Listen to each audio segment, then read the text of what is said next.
said time and again, we will return politics to the service of the people.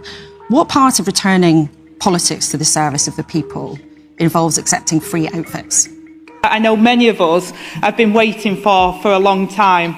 The turning point when people and places across England finally begin to take back control over the things that matter to them. Are the rules? The perception is a different thing. What part of returning politics to the service of the people involved you accepting a free stay in a New York apartment on a holiday?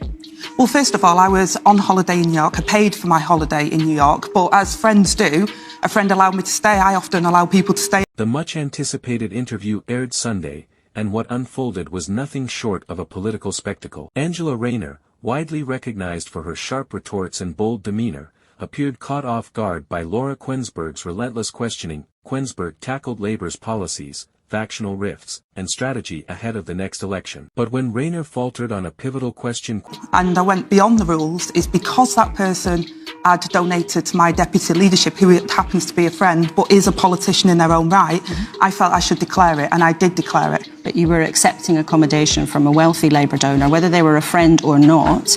What part of that do you think looks acceptable to people watching this morning?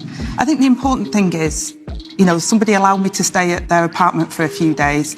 I decided to declare that because that person is a politician, happens to be a friend. Kuenssberg capitalized on the moment. Rayner's reaction, a mix of evasive answers, uneasy chuckles, and at one point, an uncomfortable pause. It was a tough watch. Let's unpack the most shocking moments. First, when Kuenssberg probed Labour's economic stance, Rayner's reply was ambiguous at best. She spoke broadly about supporting hard-working families, but didn't delve into any specific policies. And Kuenssberg wasn't letting her off the hook. The real bombshell came when Rayner was pressed about Labour's internal divisions. Kuenssberg directly asked if Starmer was still struggling with the party's left-wing faction. Rayner's attempt to sidestep the issue only made her look defensive. You could feel the tension through the screen.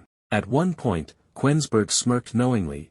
It was a political train wreck and, of course, social media went wild. Platforms were flooded with reactions. Some praised Kuenssberg for holding Rayner accountable, hailing it as journalism done right. Others, however, accused Kuenssberg of bias, claiming she targets Labour more aggressively than the Conservatives. So, what do you think? Was this a fair challenge or a calculated takedown? What does this mean for Labour? For Angela Rayner, it's a significant PR setback. She's often regarded as one of the party's most effective communicators, but this interview exposed some serious vulnerabilities. For Keir Starmer, it piles on the pressure. With the general election looming, doubts about Labour's readiness to govern are growing louder. If even Rayner is struggling to clearly articulate Labour's vision, what does that say about the rest of the party? Can Labour afford more slip-ups like this as they try to convince voters they're the right choice to lead the country? But let's zoom out. Was this really about Angela Rayner? Or is it symptomatic of a deeper issue within Labour? Analysts argue this moment reflects growing criticism that the party lacks boldness and clarity in its plans for Britain's future.